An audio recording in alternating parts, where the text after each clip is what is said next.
Avon had not planned on ruining a royal ball tonight. She had planned on standing near the wall with a glass of elderflower wine, watching people who mattered do things that mattered, and then going home to her small room above the perfumery to fall asleep surrounded by the comforting smell of bergamot and dried cedar. That was the plan. Instead, she was standing in the middle of the dance floor with Lord Farron's hand on her waist, his other hand clasped around hers, turning her through a waltz she barely remembered the steps to, and every hair on the back of her neck was standing straight up. Something was wrong. It pressed against her the way a storm presses against the air before it breaks. A pressure in the air that had nothing to do with the crowd, nothing to do with the heat of the chandeliers overhead, nothing to do with the fact that Farron was holding her slightly too close and smelling aggressively of clove cologne. The music was still playing. Couples still turned around them in silk and velvet. But the energy in the room had shifted, and Avon could not figure out why until Farron's hand tightened on her waist and his face went pale. "Don't turn around," he whispered, which, of course, made her turn around. King Calder Voss was standing at the edge of the dance floor. He was not sitting on the raised dais where he had been all evening. He was not surrounded by his advisors or holding the goblet of wine he had been nursing for the past 2 hours.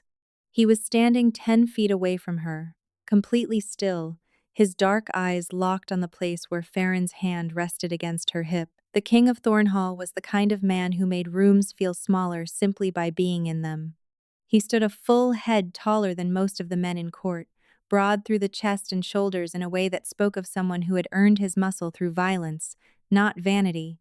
His dark hair was cut short, close to the scalp, and it made the sharp angles of his jaw and cheekbones look almost brutal.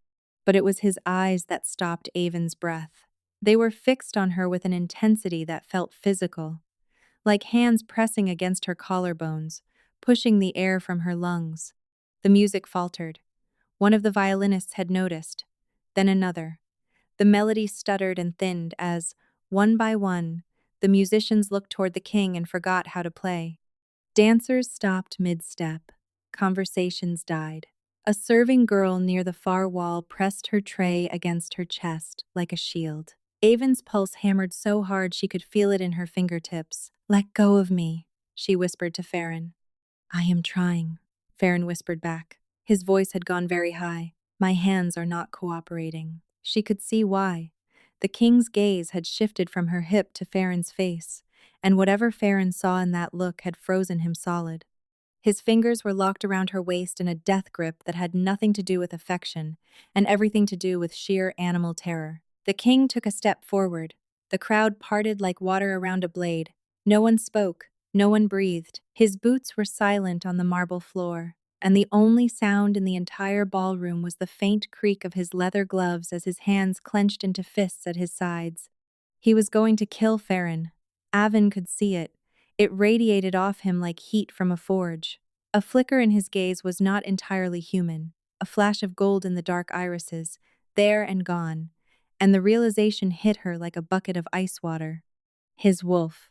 His wolf was surfacing, an alpha losing control in a room full of 300 people. Avon's mind went blank with panic. The king stopped 3 feet away. Up close, she could see the cords of tension in his neck, the rigid set of his shoulders, the way his breathing had gone shallow and controlled like a man trying to hold back a scream.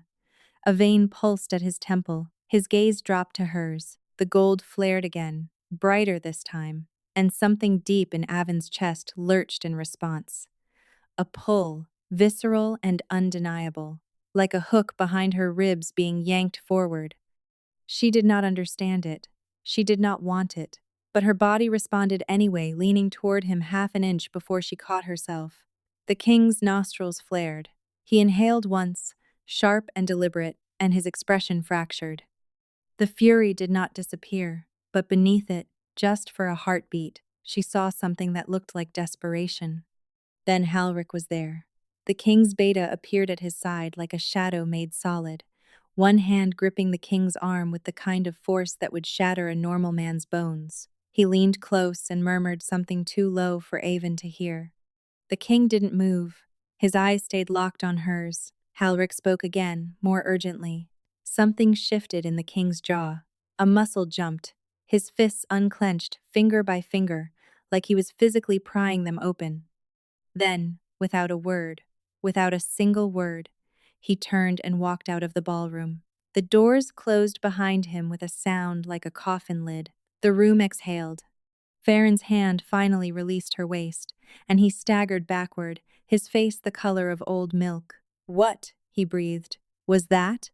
Avon stared at the closed doors, her heart slamming against her ribs, that strange hook in her chest still pulling, pulling toward the man who had just left. "I have no idea," she whispered. But that was a lie. Because deep down, in a place she did not want to examine, something had recognized him. Something old and instinctive and terrifying, and it was not finished with her yet. 3 hours earlier, Avon had been in the palace perfumery, up to her elbows in juniper oil and regretting every decision that had led to this moment. "You are going to the ball," Marin said from the doorway, arms crossed, her silver hair pinned in its usual immaculate knot. "That is not a request." "I am not going to the ball," Avon replied, very carefully measuring drops of sandalwood essence into a glass vial. "I have 17 blending orders to finish before morning. I have nothing to wear, and I would rather eat my own shoe." Marin, the palace's master perfumer and Avon's employer, mentor, and reluctant surrogate mother for the past 11 years, did not so much as blink. "You are 23 years old. You have attended exactly 0 court functions since you arrived at this palace as a child. You work 14-hour days in a room that smells like a pine forest exploded. And your idea of socializing is arguing with the soap merchant about lye concentrations." "He was wrong about the lie," Avon muttered. "You are going," Marin repeated. "Wear the blue dress. The one I had made for you last winter that you have never touched. It has a neckline. Most dresses do. This one has an aggressive neckline, Marin. It has intentions." Marin's mouth twitched, which was the closest she ever came to laughing. "Wear it. Be seen. Dance with someone. Come home. That is all I ask." Avon opened her mouth to argue, then stopped. There was something behind Marin's casual tone that felt deliberate, almost careful, and Avon had known her long enough to recognize when the old perfumer was steering her somewhere without saying why. "Fine," Avon relented. 1 hour. 3, Marin countered. 2, 3, or I reassign you to tallow candles for the rest of the season. Avon went to the ball. The blue dress did in fact have intentions. It cinched at the waist, fell in soft folds to the floor, and left her collarbones and shoulders bare in a way that made her want to cross her arms permanently. She had pinned her dark hair up with the ivory comb Marin had given her on her 18th birthday and tried very hard to feel like she belonged. She did not belong. The ballroom was enormous, glittering with candlelight and crystal, packed with nobles and officers and titled families who had names that meant something. Avon had no name, no family, no title. She had been left on the palace steps as an infant with nothing but a wool blanket and a sprig of dried lavender pinned to her swaddling. Marin had taken her in because no one else would, and the perfumery had been her world ever since. She found a spot near the eastern wall, beside a potted fern that offered partial concealment, and settled in with her glass of elderflower wine to watch. The king was on the dais at the far end of the room. She had seen him before, always from a distance, always in passing. A tall figure moving through corridors flanked by guards. A broad silhouette at the head of a council table glimpsed through an open door. But she had never been this close to a clear view of him, and the sight made her stomach do something inconvenient. He was beautiful in the way that storms were beautiful, dangerous and arresting, and not remotely safe to look at for too long. He sat in the high-backed chair like it was a burden rather than a throne, one hand resting on the arm, the other holding a goblet he had not drunk from. His jaw was set in a hard line, and his gaze moved across the crowd with the flat, scanning attention of a predator, assessing a room full of prey. He looked exhausted. Avon noticed it because noticing details was her trade. The skin beneath his eyes was shadowed. The lines around his mouth were too deep for a man who couldn't be older than 30. His posture was controlled, rigid, the kind of stillness that came from effort, not ease. The sight of him stirred an ache low in her stomach that she could not explain. Stop staring at the king, she told herself firmly. You are a perfumer's apprentice. He is the most powerful alpha in the realm. These circles do not overlap. She drank her wine and watched the dancers instead. The music was lovely, a string quartet playing something bright and sweeping, and the couples moved through the steps with practiced grace. Avon had never danced with anyone. Marin had taught her the basic steps years ago in the perfumery workroom, using a broom as a partner, but she had never had occasion to use them. Which was why, when Lord Farron appeared at her elbow and asked if she would like to dance, she was so surprised she said yes before her brain could intervene. Farron was young, sandy-haired, and smiled too much. A minor lord from one of the eastern provinces, visiting court for the season. He was perfectly pleasant and perfectly forgettable, and he held her hand with polite, careful pressure as he led her onto the floor. I don't really know the steps, Avon admitted. Neither do I, Farron confided. I have been stepping on Lady Gresham's toes all evening. She told me to find someone whose feet I haven't bruised yet. Avon laughed, and some of the tension in her shoulders released. This was fine. This was normal. A nice young lord, a simple dance, nothing to be afraid of. They turned through the first pass of the waltz. Farron was a mediocre dancer, which made Avon feel better about her own limited skills. He told her about his family's estate and the trouble they'd been having with foxes in the henhouse.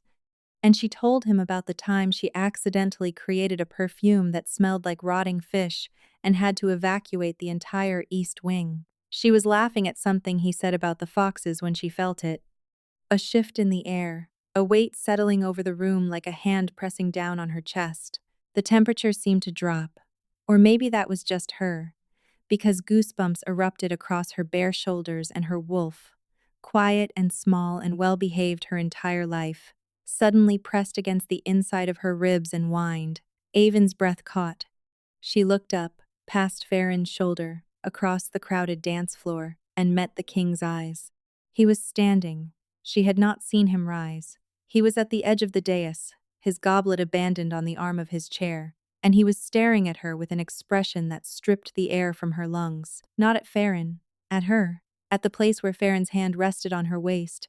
The gold flash in his irises, the rigid tension in his shoulders, the way his breathing had changed, visible even from across the room. And then he stepped down from the dais and began walking toward her, and the world went very, very quiet.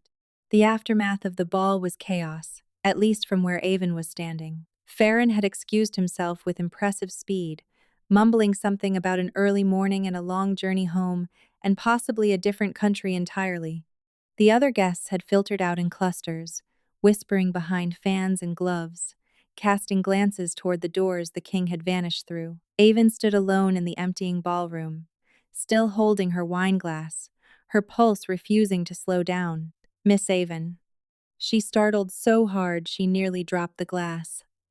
Halric stood behind her, having materialized from absolutely nowhere. The king's beta was a lean, quiet man with watchful gray eyes and the unsettling habit of appearing in places without making a sound. He wore his composure like armor, but Avon could see the tension in the set of his jaw. My lord Beta, she managed. Is everything all right? Is the king unwell? Halric studied her for a moment that lasted too long. Come with me, please, he said. It was phrased as a request. It was not a request. He led her through corridors she had never walked before, away from the public rooms and deeper into the palace's private quarters. Avon's heartbeat counted the steps. Her mind raced through possibilities, each worse than the last. The king was angry. She had done something wrong. She had offended him by dancing with Farron. She was going to be dismissed from the palace, thrown out of the only home she had ever known. Halric stopped at a heavy oak door reinforced with iron bands and knocked twice. Silence from inside.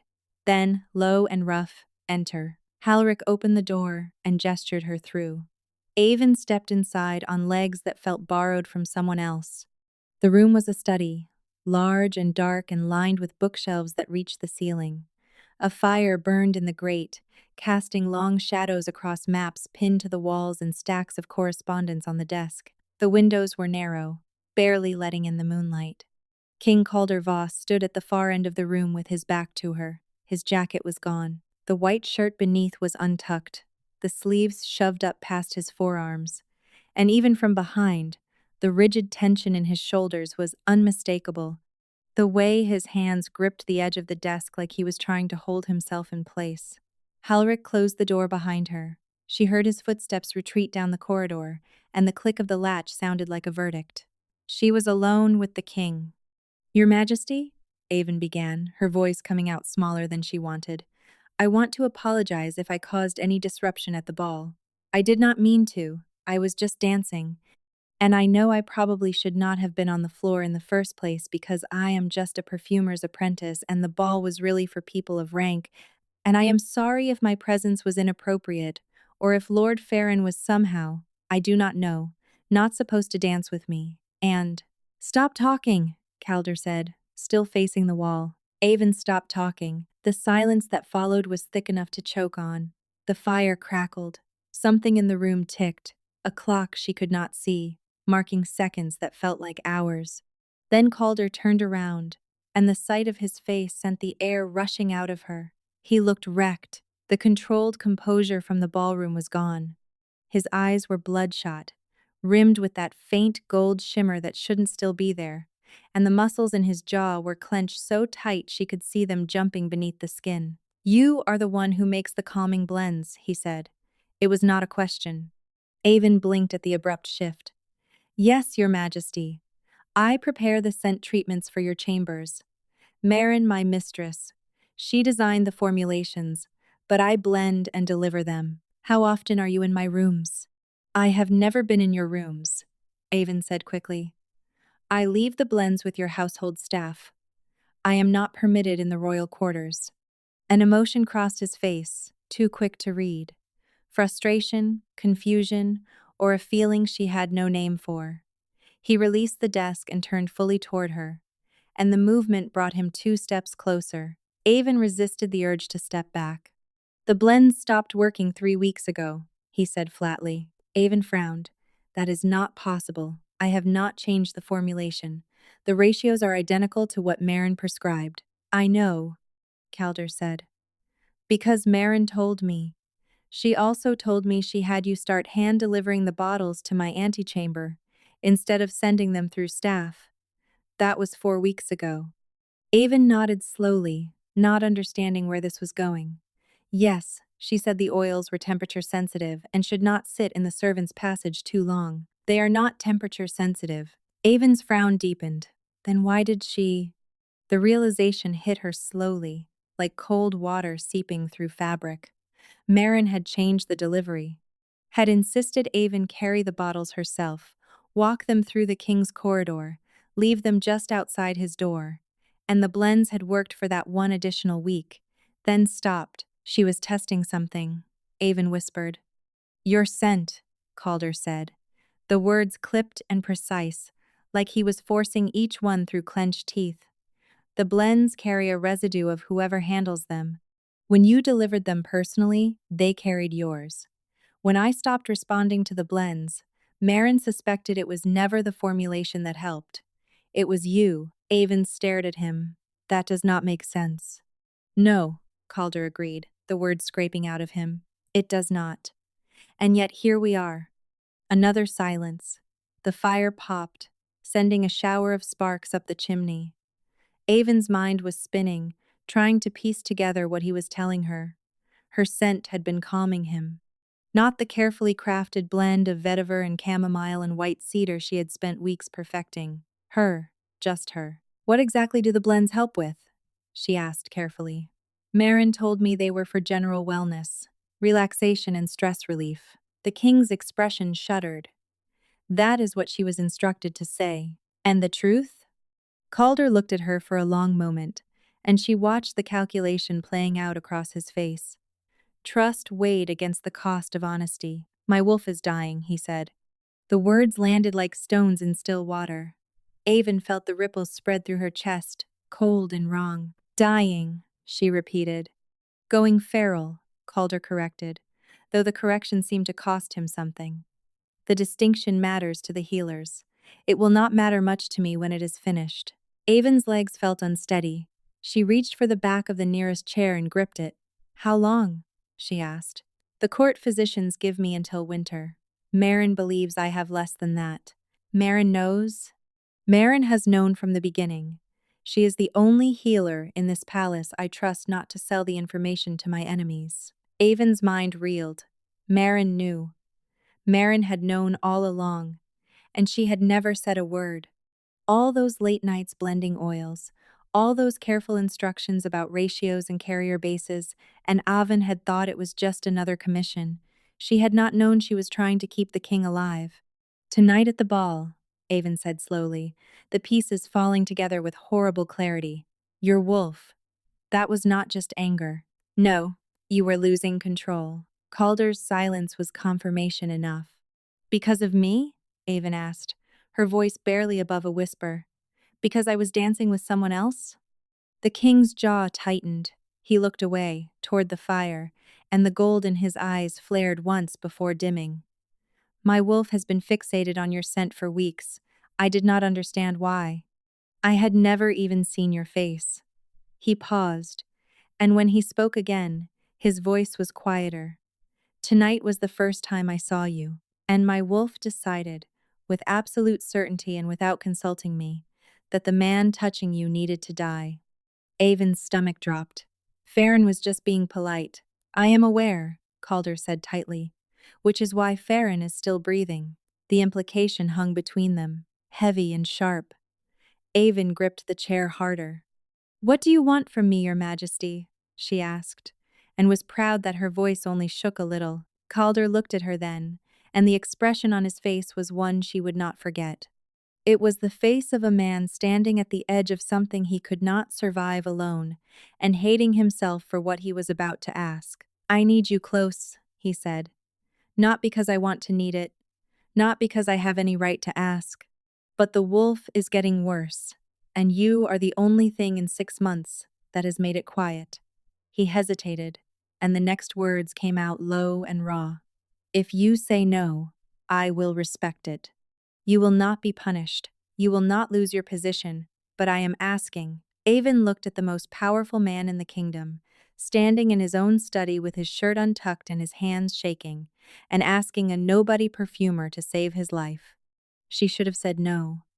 Every rational thought in her head was screaming at her to say no, to bow politely, to walk out of this room and never come back. How close? She asked instead. The corner of his mouth twitched, just barely, and it was gone before she could be sure she had seen it. Halric will explain the arrangement, he said. Avon left the study with her pulse roaring in her ears and her thoughts tangled in knots. Halric was waiting in the corridor, leaning against the wall with his arms crossed, like he had been listening to every word. He probably had. So, the beta said calmly, will you stay? I think I just agreed to something I do not fully understand, Avon replied. Halric's expression did not change, but something shifted in his eyes. That makes 2 of you. His voice carried the weight of a man who had seen too much.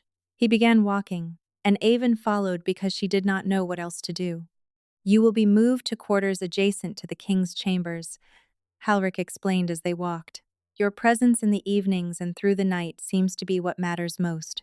The wolf is worst between sundown and dawn. Adjacent, Avon repeated. You mean a room nearby? I mean a room that shares a wall with his, Halric said. Close enough for scent to carry through the stone. Avon swallowed. And during the day? You continue your work in the perfumery as normal. No one needs to know the details of this arrangement. He glanced at her. Discretion is essential. If the court learns the king's wolf is failing, there are those who would use it against him. I understand, Avon said, though she understood almost nothing. Halric stopped at the end of the corridor and turned to face her. One more thing. Whatever happened tonight at the ball, whatever you felt when the king approached you, I need you to know that he did not choose this.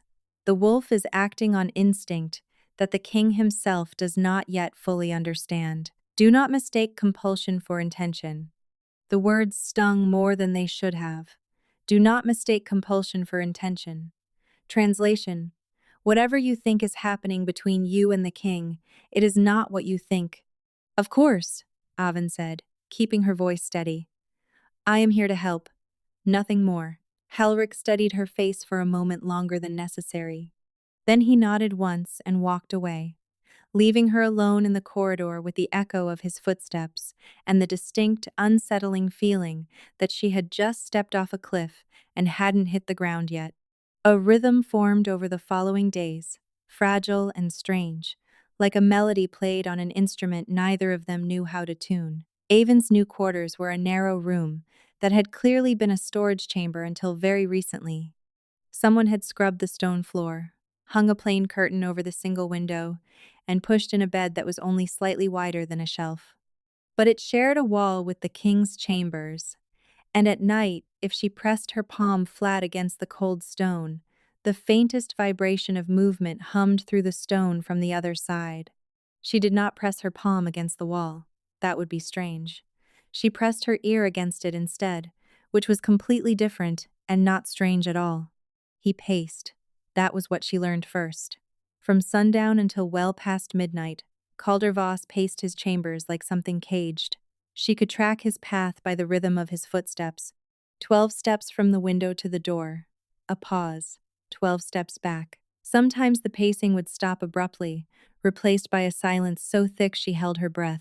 Then it would resume, faster, more agitated, and Avon would lie in her narrow bed and stare at the ceiling and wonder what was happening on the other side of the wall. During the days, she worked in the perfumery as if nothing had changed. Marin watched her with knowing eyes but said little, which was somehow worse than an interrogation. Avon blended oils, filled orders, and tried not to think about the king's face when he had told her his wolf was dying. She failed at that last part consistently. On the third evening, she found a blanket folded on her bed that had not been there that morning. It was thick wool, dyed deep green, and softer than anything she had ever owned. There was no note. She asked the chambermaid who brought it. The king's household sent it down, the girl said with a shrug. No instructions, just the blanket. Avon wrapped herself in it that night and tried not to read anything into the gesture. He was being practical. She was sleeping against his wall to keep his wolf calm. A frozen perfumer would not be much use to anyone. On the fifth evening, a small table appeared beside her bed with a candle already lit. On the seventh evening, a vase of wildflowers, bluebells and white heather, arranged without any particular skill, as if someone had picked them in a hurry and shoved them into water without considering aesthetics. Avon touched one of the bluebell petals and felt something warm and complicated stir in her chest. She made a decision that was probably foolish. She began leaving things for him in return. Not blankets or flowers. She left scent sachets, small linen pouches filled with her own custom blends. Not the clinical calming formulations Marin had designed, but personal ones. Blends she made for herself, the ones that reminded her of good things. A cedar and honey blend she called Morning because it smelled like the perfumery at dawn. A smoky vanilla she called Hearthside because it made her think of winter evenings by the fire. She tucked them under his door each night before she retired, and never mentioned them. He never mentioned them either. But on the ninth evening, as she knelt to slide the sachet beneath his door, his voice came through the wood, low and close enough that he must have been standing right on the other side. "The vanilla one," he said. Avon's hand froze on the sachet. Her heart kicked hard against her ribs. "I am sorry," she managed. "The one from 2 nights ago. The vanilla with the smoke underneath." A pause. "That one was good." Avon pressed her forehead against the door and bit her lip to keep from smiling. "That is Hearthside," she said. "I can make you more." Silence.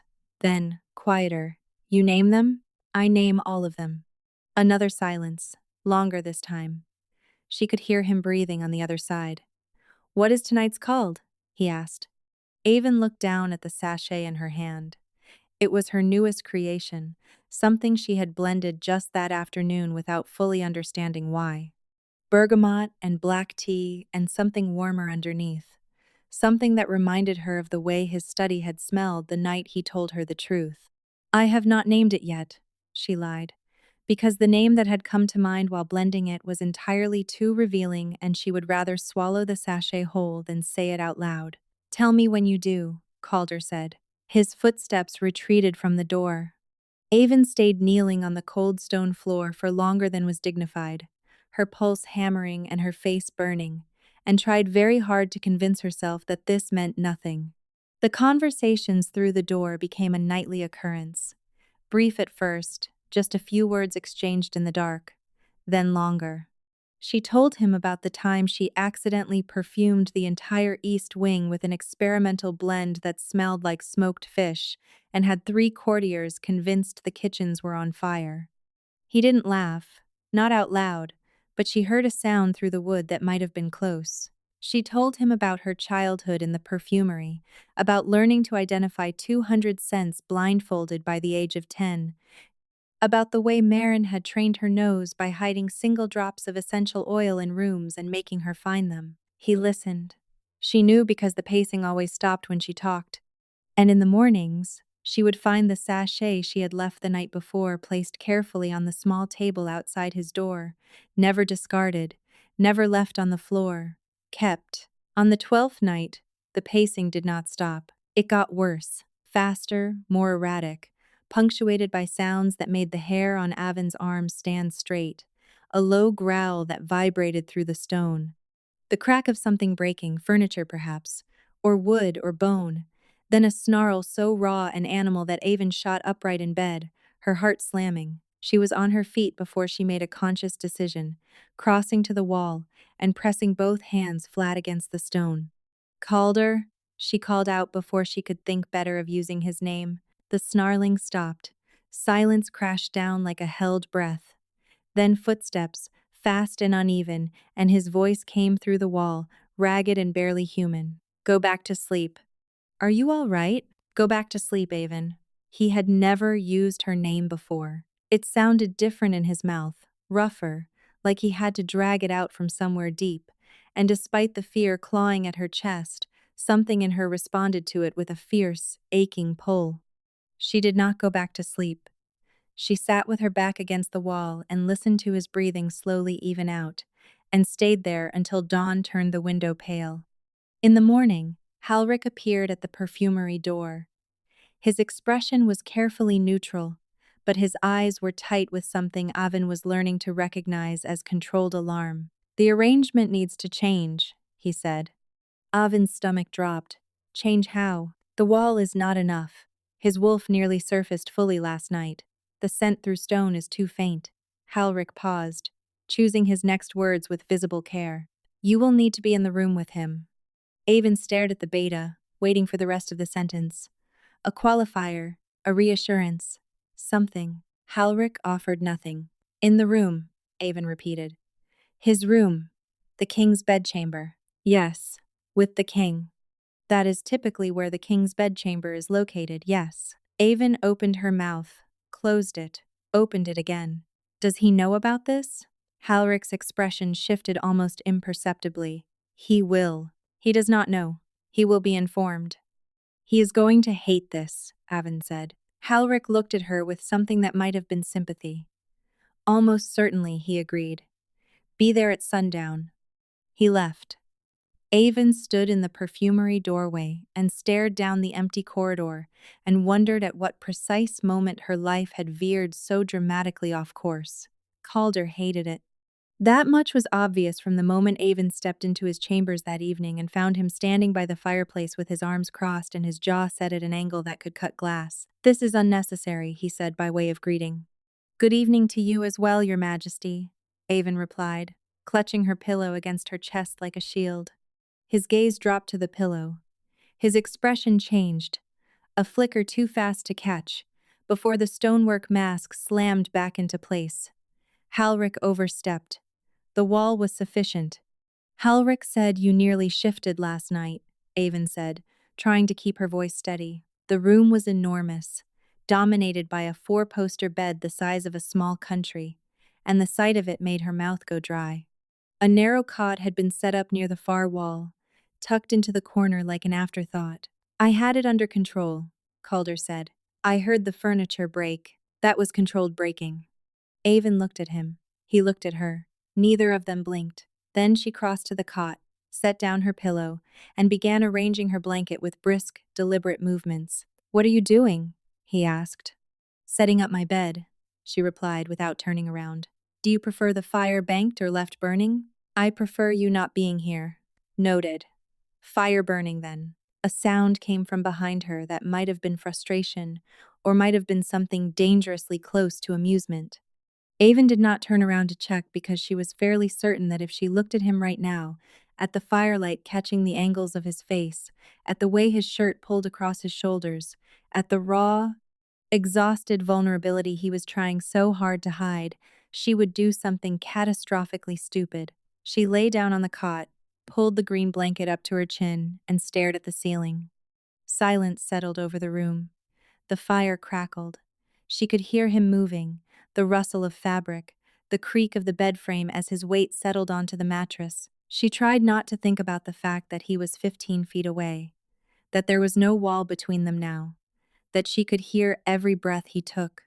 Minutes passed. His breathing did not change. He was still awake, still rigid, still fighting his own body's desperate need for rest.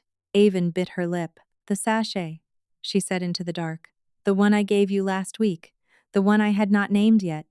Silence. Then, carefully, "What about it?" "I named it." A pause. "And?" Avon squeezed her eyes shut. "Thornhall," she said.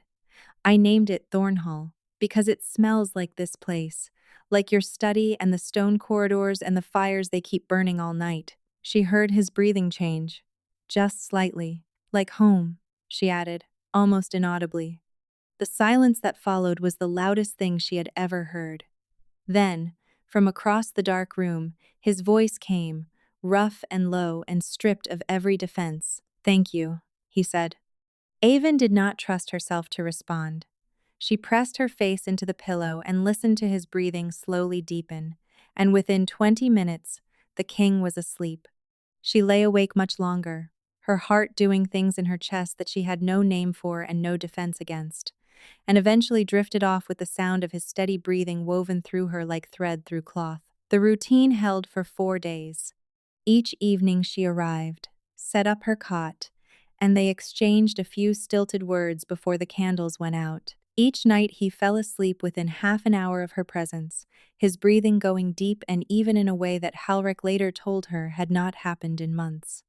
Each morning she woke before dawn and slipped out before he stirred. She was careful, clinical, professional. She was a living scent treatment, nothing more. On the 5th night, the wolf came. Avon woke to a sound that was not human. A growl that resonated through the floor and walls and settled in her bones like a vibration. She sat up in the dark, disoriented, her pulse spiking. The fire had burned to embers. The room was washed in deep red light, shadows pooling in every corner. And at the foot of the king's bed, something was wrong. Calder was sitting upright, his hands fisted in the sheets, his head bowed. The sound was coming from him, a continuous, guttural snarl that rose and fell like breathing. The muscles in his back shifted beneath his skin in ways that were not right, not natural, bones moving where bones should not move. His wolf was trying to surface. The shift rippled through him, starting and stopping, his body caught between forms. His fingers elongated, then snapped back. His spine curved, then straightened. The growl deepened into something that shook the bed frame. Terror seized Avon's chest, pure and primal. Every instinct screamed at her to run. She stood up instead. "Calder," she said. Her voice came out thin and frightened, but she said it. The snarling stopped. His head snapped toward her. His eyes were solid gold. No iris, no pupil, just molten amber burning in the dark. The face looking at her was still his, but barely. The features had sharpened, the jaw extended, the teeth too long behind, lips pulled back in a frozen grimace of pain. He was fighting it. The effort showed in every rigid line of his body, the war between man and beast playing out in real time across his face. "Do not come closer," he forced out between clenched teeth, and the words were distorted, thickened by a mouth that was no longer entirely human. Avon took a step closer. Avon. Her name was a snarl, a warning, a plea. She crossed the distance between them and sat on the edge of his bed. Her hands were trembling. Her entire body was trembling. But she reached out and pressed her palm flat against his chest, right over his heart. The effect was immediate. She felt it like a shockwave running backward, the tension beneath her palm releasing in a rush. His breathing hitched, then broke, then steadied. The gold in his eyes flickered, dimmed, and his features softened back into something fully human. The shift retreated like a tide pulling back from shore. He collapsed forward, his forehead hitting her shoulder, his body shaking with the aftershock. His skin was burning hot, slicked with sweat, and she could feel his heart hammering beneath her hand so hard it frightened her. Avon wrapped her free arm around his shoulders and held on. "You are all right," she whispered, not knowing if it was true. "You are all right. I am here." His hands came up and gripped her arms, not gently, but with the desperate strength of a man clinging to the last solid thing in a disintegrating world. He held her like that for a long time, his face pressed against her neck, his breathing slowly returning to something that resembled calm. When he finally pulled back, his eyes were dark again, human, and filled with a horror so profound her ribs tightened around her lungs. "You should not have done that," he said, his voice wrecked. "If the shift had completed, I would not have known you. I would have killed you." "But it did not," Avon said. "But it could have." She held his gaze. "I was not going to let you go through that alone." The last guard in his expression fell away. He looked away sharply, his jaw working, and Avon had the sudden, devastating realization that no one had ever said that to him before. She went back to her cot. Neither of them spoke again, but sleep did not come easily, and when it finally did, it pulled her somewhere she had never been. Cold. A cold so thorough it felt like being erased. Avon opened her eyes and saw white, a forest. But wrong, all wrong. The trees were encased in ice, their branches bent and groaning under the weight. Snow covered the ground in a crust so thick and still, it looked like the earth had been dead for centuries. The sky above was a flat, featureless gray, pressing down like a lid. And the silence. No wind, no birdsong, no sound at all except the creak of frozen wood and the desperate hammering of her own heart. "Where am I?" she whispered. Movement ahead. Through the frozen trees, something was running. Fast. She caught flashes of dark fur, a massive shape tearing through the underbrush, and behind it, gaining with every stride, something larger, something wrong. A wolf, but not a wolf. Too big, too fast. Its fur was matted with frost, its eyes empty white, and it moved with a mindless, mechanical hunger that made Avon's blood freeze. The thing being hunted broke through the tree line into a clearing, and Avon saw him. Not Calder the man. His wolf, his real wolf, dark-furred and powerful but wounded, bleeding from gashes along his flank. He turned to face his pursuer, teeth bared, legs trembling with exhaustion. The feral wolf lunged. "No!" Avon screamed. Both wolves froze. The feral one turned its empty white eyes toward her, and for a single impossible heartbeat, it stopped. Its lips relaxed over its teeth. Its body went still. Then it lowered itself to the ground and pressed its belly to the snow, whimpering softly, like a dog that had heard its master's voice after years of wandering. Avon stared, not understanding. Then the forest shattered. She woke gasping in the dark of the king's chambers, drenched in sweat, her cot sheets tangled around her legs. Across the room, Calder was sitting upright, staring at her with an expression of absolute shock. "You were there," he said, his voice barely audible. "I felt you, in the frost." Avon's hands were shaking. "I saw your wolf, both of them, the real one and the thing that is hunting it." The color drained from his face. "That is not possible." "I made it stop," Avon whispered. "The feral wolf." I screamed and it lay down. Calder stared at her in the dying firelight, and she watched the horror deepen in his eyes, not at what she had done, but at what it meant. The healers gave me until winter, he said, his voice hollow. They revised it this morning. He swallowed. They are giving me 2 weeks. Avon did not sleep for the rest of that night.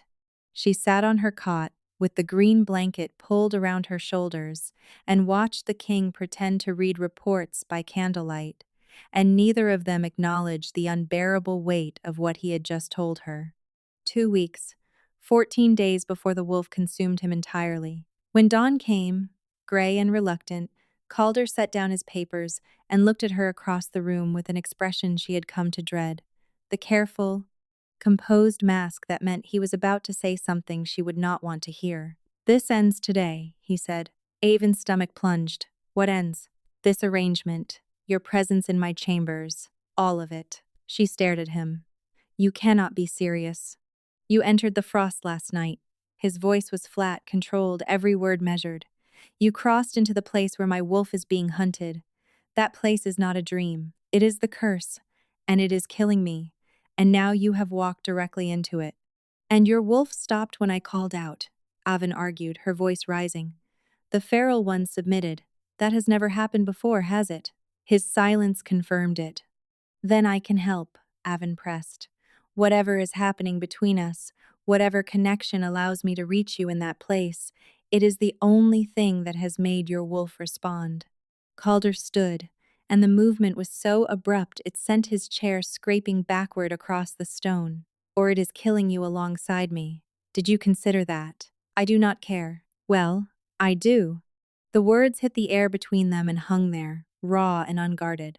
Calder seemed to realize what he had revealed because his jaw clenched and he turned away toward the window. "You are leaving this room," he said, his back to her. "You are returning to the perfumery, and you will not come back." "Calder, please. It is not a discussion." He still would not look at her. His hands gripped the window ledge, knuckles white.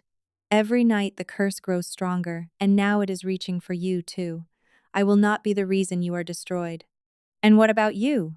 Avon demanded, getting to her feet. "You just told me you have 2 weeks. If I leave, who calms your wolf? Who stops the shift? Who pulls you back?" "No one." The word landed flat and final. "That is not your burden." Avon felt something crack inside her chest, a clean, sharp fracture that radiated outward like a stone through glass. She stood in the middle of his chambers with her blanket trailing from one hand and her heart breaking apart, and could not find a single word to stop what was happening. "Go," Calder said. His voice had dropped to barely a whisper.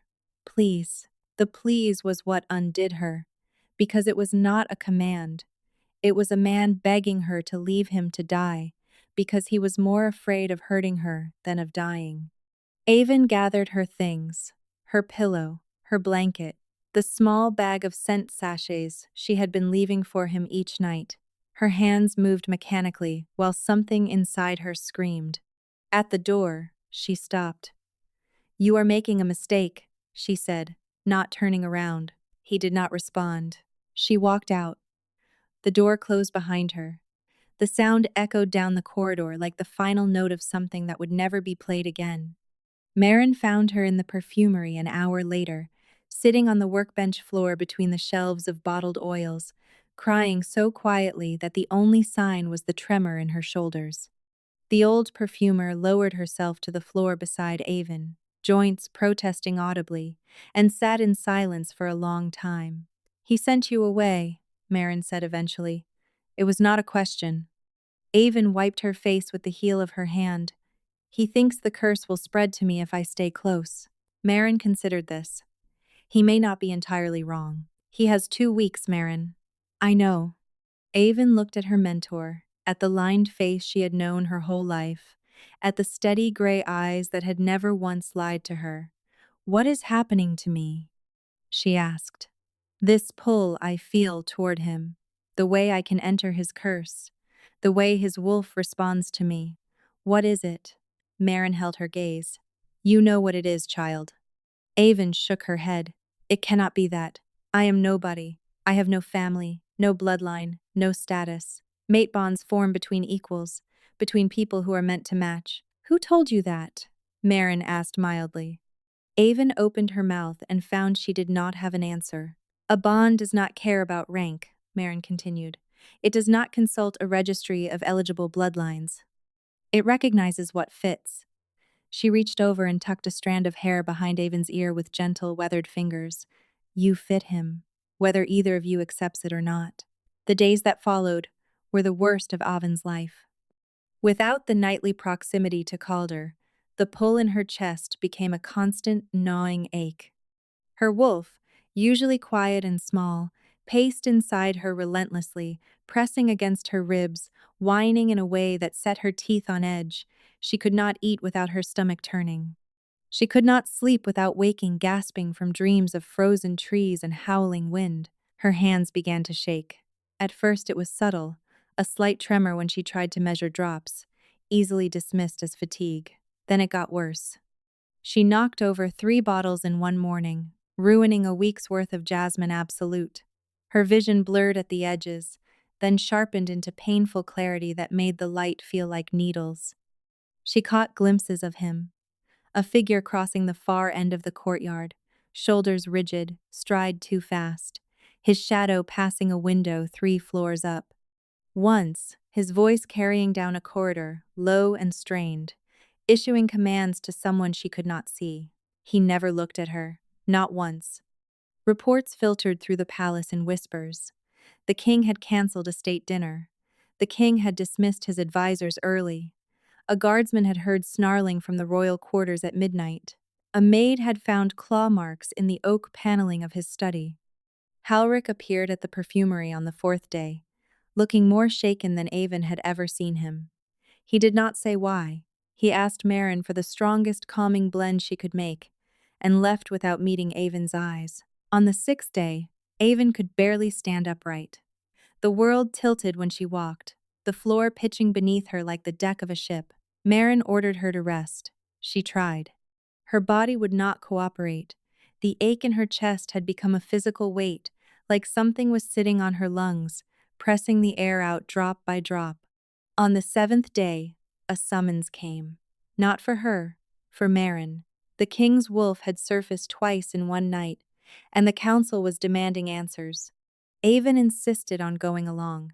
Marin did not argue, which told Avon everything she needed to know about how bad she looked. The council chamber was crowded. Advisors, healers, guards, all speaking in tense, overlapping voices. And at the head of the table, Calder. Avon stopped in the doorway. He looked worse than she had imagined. The shadows beneath his eyes had deepened into bruises. His cheekbones stood out sharply, the flesh beneath them hollowed. His hands lay flat on the table, but even from the door, the fine tremor running through his fingers was visible even from the door. The gold shimmer in his eyes was no longer a flicker. It was constant, a low, steady burn that never fully receded. He was losing. It showed in every line of his body. The man was being devoured from the inside. Marin moved to address the council. Avon followed on unsteady legs, her vision swimming. She kept her gaze forward, refusing to look at him, because looking at him would mean feeling the full force of the bond, and she was not sure she could survive that right now. She made it 5 steps into the room before the world went white. It happened without warning. One moment she was walking, the next the floor rushed up to meet her, and her legs simply stopped working. She heard Marin's voice, sharp and alarmed. She heard the scrape of a chair being thrown back. She heard her name, ripped from a throat that sounded like it was being torn apart. Avon. Not Miss Avon, not the perfumer. Her name, raw and desperate, in a voice she would have recognized from the bottom of the ocean. Then arms around her. She was caught before she hit the stone, pulled against a chest so tightly she could feel ribs pressing against her cheek. Hands cradled the back of her head, fingers tangling in her hair. A heartbeat slammed against her ear, wild and terrified, and the scent of him flooded her senses so completely that for one disoriented moment, the ache in her chest eased, and she could breathe again. A growl rumbled through his chest, low and continuous, and directed at the room. She heard footsteps retreating, a chair scraping, someone saying, "Your Majesty," in a voice tight with alarm. "Do not touch her," Calder snarled, and the words were barely human. Nobody touches her. Avon tried to speak. Her mouth would not cooperate. The world kept flickering at the edges, light and dark and light again, and the only solid thing was the heat of him surrounding her, the impossible safety of his arms. She surfaced slowly, consciousness returning in waves. She was still in the council chamber.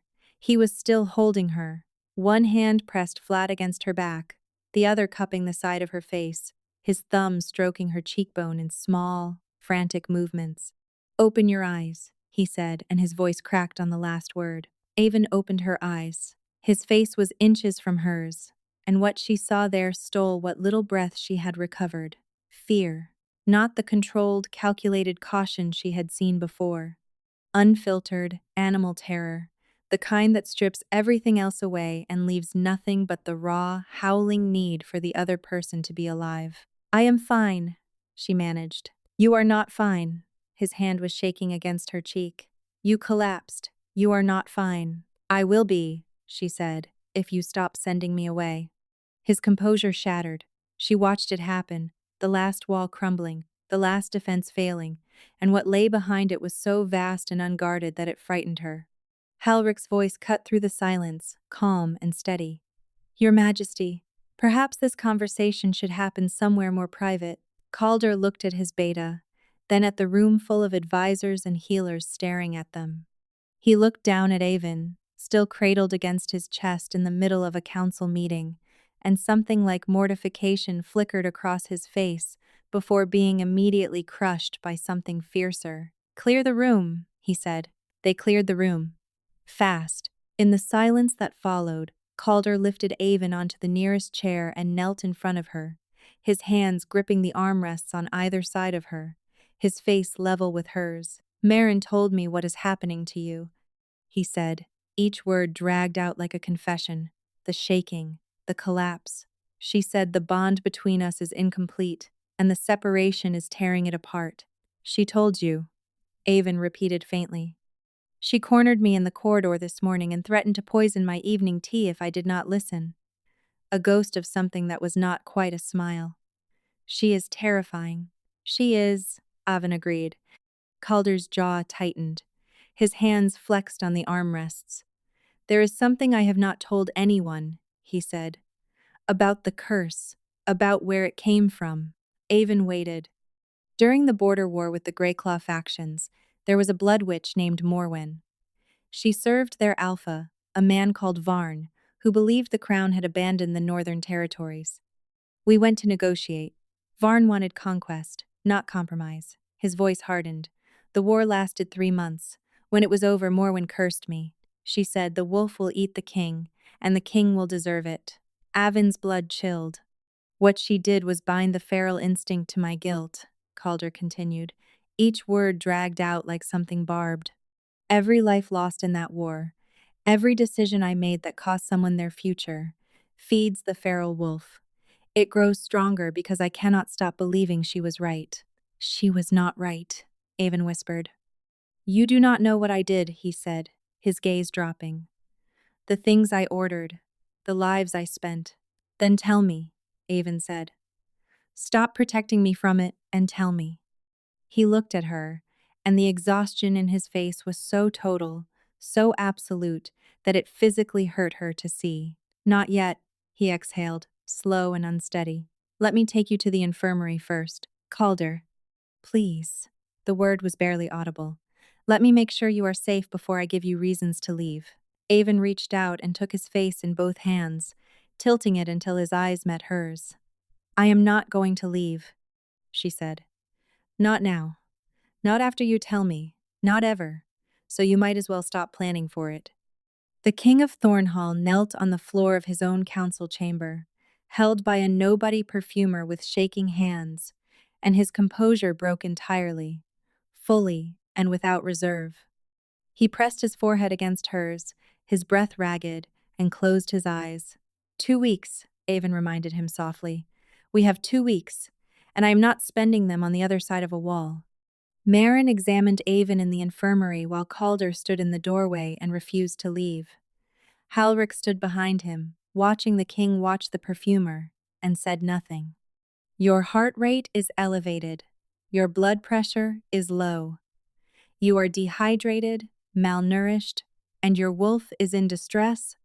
Marin listed without ceremony, pressing 2 fingers against the pulse point at Avin's wrist. In short, you are falling apart. I appreciate the gentle bedside manner, Avon muttered. Marin shot her a look, then turned to Calder. Your Majesty, I will be direct. The bond between you is incomplete. It is pulling them toward each other with increasing force, and the longer it remains unsealed, the more damage it inflicts on both parties. She paused, letting the words settle. Separation is not treatment, it is poison. Calder's jaw was tight enough to shatter. I understood the risks of keeping her close. The curse could reach her through the bond. The curse is already reaching her, Marin replied flatly. She entered the frost. She collapsed in your council chamber. The bond does not care about your intentions, Your Majesty. It will complete itself, or it will kill you both trying. Silence filled the infirmary.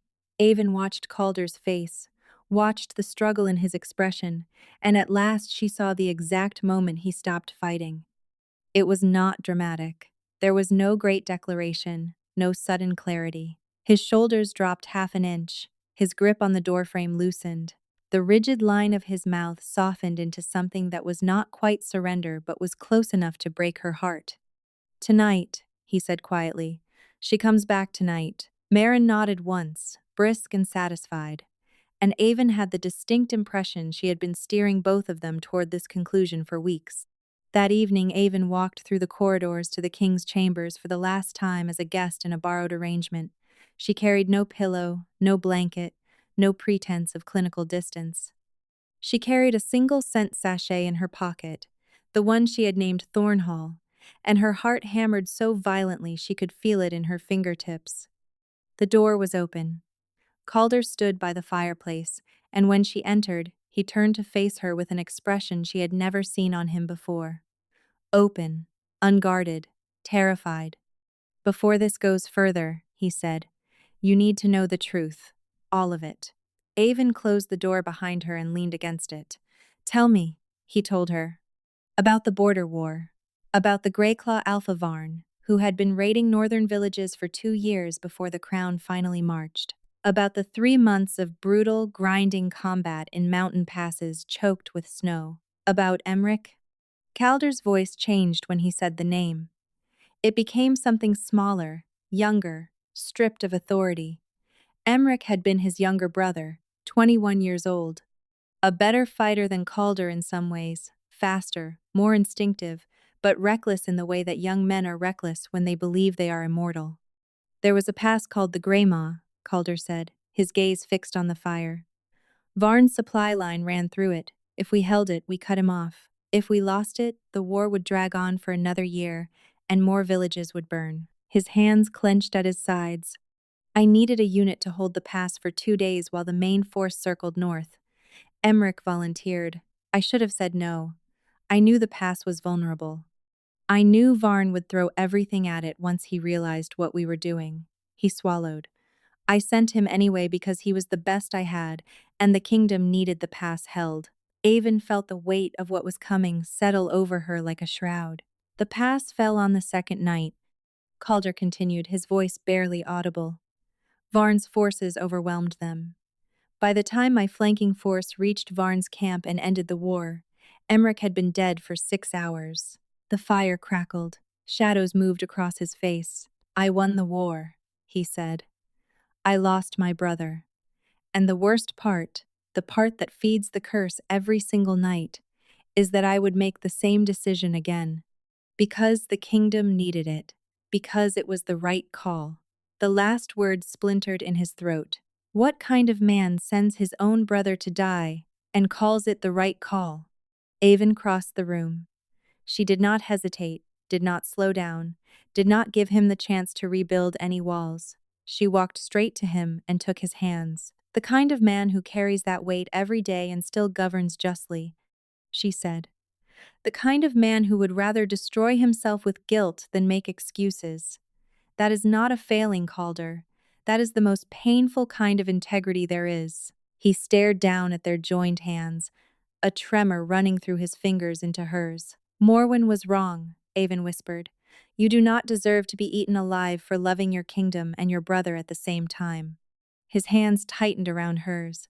When he looked up, his eyes were bright, stripped raw, and the vulnerability in them was so complete it stole the air from her lungs. I do not know how to put it down, he said. The guilt. I have been carrying it so long I do not remember what I felt before. Then let me help you carry it, Avon replied. Not take it away. Not fix it. Just share the weight. The ground beneath them shifted, not broke, moved, the way tectonic plates move beneath the surface, slow and enormous and irreversible. Calder released one of her hands and brought his palm to her face, cupping her jaw with a tenderness that seemed impossible from a man his size. I have wanted to do this since the night you told me the name of the sachet, he said quietly. He kissed her. It was not a gentle kiss. It was a dam breaking, a held breath released, months of restraint and denial and desperate wanting pouring out in a single devastating act. His mouth was warm and fierce and tasted of grief and longing, and Avon kissed him back with everything she had, her fingers twisting in the fabric of his shirt, pulling him closer, needing more contact than skin and cloth allowed. He lifted her, just gathered her up like she weighed nothing, one arm beneath her knees, the other cradling her back, and carried her to the bed. He set her down with a care that contradicted the hunger in his eyes, and stood over her, breathing hard, the gold flickering in his irises. If you want to stop, he started. Avon pulled him down by his collar and silenced whatever noble, self-sacrificing thing he was about to say with her mouth. He responded with equal tenderness, his hands cradling her face, and the world outside that room ceased to exist. What followed was quiet and overwhelming and entirely new. She learned the landscape of his trust, the scars he carried on his body and in his heart, the way his breath steadied when her hand rested over his chest, the sound he made when he finally stopped holding everything together. It felt like falling and being caught at the same time. He pressed his forehead against hers, and she felt the bond between them shift and deepen, locking into place with a force that whited out her vision. It settled in her chest, warm and golden and absolute, connecting them at a level so fundamental it rewrote something in her very being. The bond flared, completed, sealed. They lay together afterward, her head on his chest, his arms wrapped around her so tightly she could feel every heartbeat. His hand moved slowly up and down her spine, and in all the time she had known him, she had never felt his body so completely relaxed. No tension in his shoulders, no rigid set to his jaw, no war being fought beneath the surface. Stay, he murmured against her hair. I am staying, Avon replied. Not tonight, not as an arrangement. He pulled back enough to look at her. As mine. She kissed him softly. As yours. He fell asleep with his face pressed against her hair, and his arms locked around her waist, and the peace in his breathing was so profound it made her eyes sting with tears. Avon closed her eyes and let the exhaustion pull her under. For a few perfect, weightless hours, there was no curse, no countdown, no frozen forest, just warmth, and his heartbeat, and the golden hum of the bond settling into her bones like sunlight. She woke in a world made of ice. The frozen forest stretched in every direction, vaster and more terrible than before. The trees were not just encased in frost. They were shattered, their trunks split open, their branches scattered across the ground like bones. The sky above was not gray but black, starless and absolute, pressing down with a weight that made her gasp. And the cold. It was not the passive cold of winter. It was predatory, alive, wrapping around her limbs and squeezing. She could feel it trying to push through her skin, trying to reach something vital inside her. Calder! She screamed. Her voice did not echo. The forest swallowed it whole. She ran. Through the shattered trees, over ground that cracked beneath her bare feet like thin ice over deep water. The bond pulled her forward, a golden thread in the darkness, and she followed it with blind, desperate trust. She found him in a clearing that was not a clearing. It was a crater, a place where the forest had been torn apart by something enormous. The ground was gouged, the trees reduced to splinters, and in the center of the devastation, two wolves circled each other. Calder's true wolf was barely standing. It was smaller than she remembered, its dark fur matted, its sides heaving. Blood dripped from wounds along its flank and pooled on the frozen ground. The feral wolf was enormous. It had grown since the last time she had seen it, fed by weeks of unresisted guilt, and its empty white eyes burned in the dark like dead stars. Frost spread from its paws with every step, freezing the ground solid, killing anything it touched. Between them, on his knees in the churned earth, knelt Calder. He was not fighting. He was not even looking at the feral wolf. His eyes were fixed on something only he could see, and his expression was the hollow, resigned acceptance of a man who had already decided the outcome.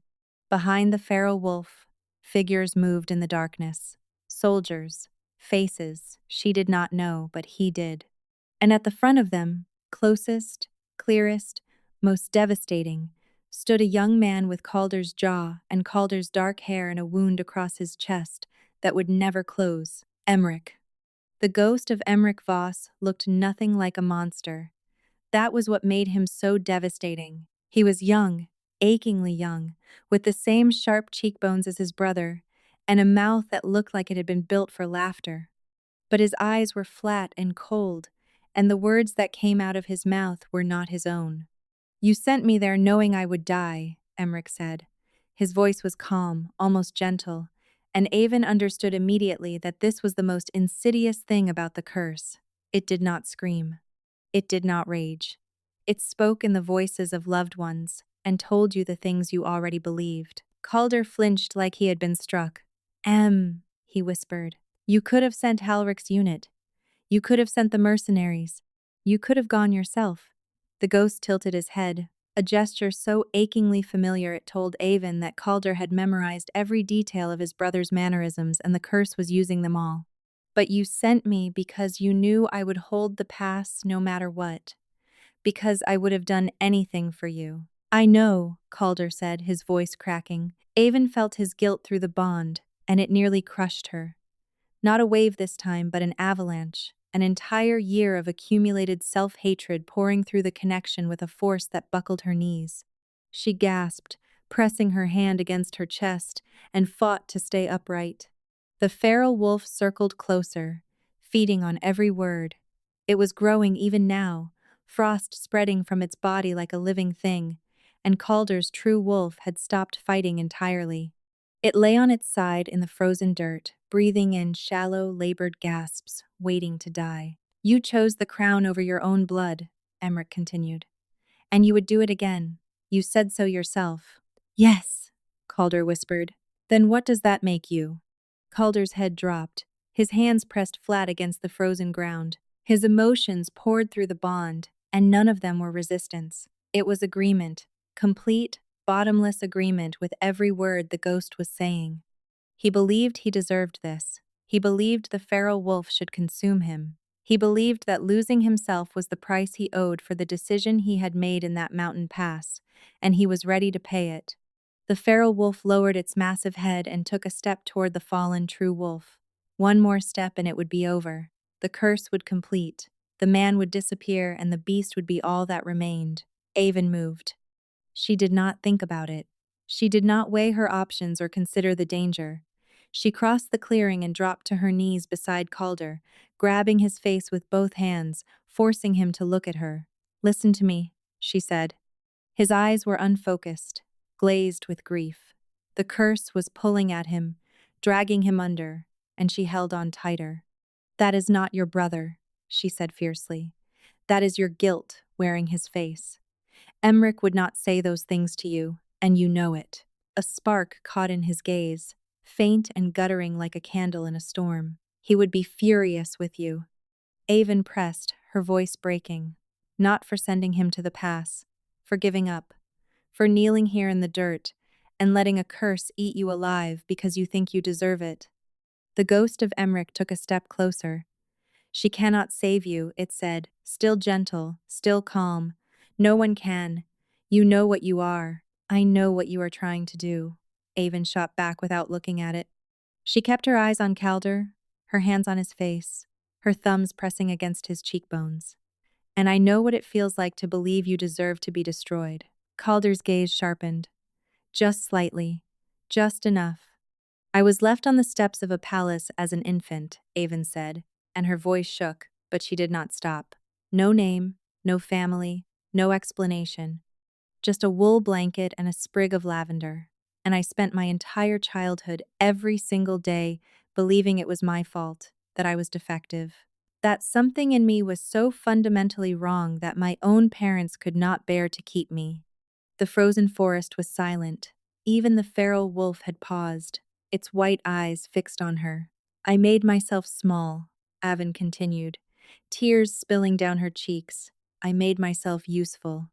I learned every scent, every formula, every technique Marin could teach me because I thought if I was good enough, if I was valuable enough, then maybe I would earn the right to exist. Maybe someone would choose to keep me. Her voice cracked, and she let it crack. And you know what I learned? That believing you deserve to be abandoned is not truth. It is a wound that tells you it is truth because the wound is all you have ever known. And if you let it will eat your entire life. Calder's hand came up slowly and covered one of hers. His fingers were ice cold, trembling, but they closed around her palm and held on. You made a terrible choice, Avon whispered. A choice that cost you someone you loved more than yourself. And you have been punishing yourself for it every night for over a year. But the punishment is not justice, Calder. It is just pain. And pain without purpose is not penance. It is destruction. The ghost of Emmerich flickered. For the first time, its composure wavered, the calm mask slipping to reveal something uncertain underneath. You are allowed to grieve him, Avon said, her forehead pressing against Calder's. You are allowed to carry the sorrow of what happened for the rest of your life, but you are not allowed to let it kill you, because he would not want that, and I will not let you. Calder's breathing hitched. His grip on her hand tightened until it hurt, and a tremor moved through the bond between them, deep and seismic, like something fundamental being shaken loose. He looked up at the ghost of his brother. Not with guilt this time, not with resignation, with grief, raw and honest and unfathomable, but also with something that had not been there before. I am sorry, he said to the ghost. I am sorry I sent you. I am sorry I could not find another way. I am sorry I survived and you did not. The words faltered, gathered themselves, faltered again. But I cannot stay here anymore, Em. I cannot keep dying with you every night.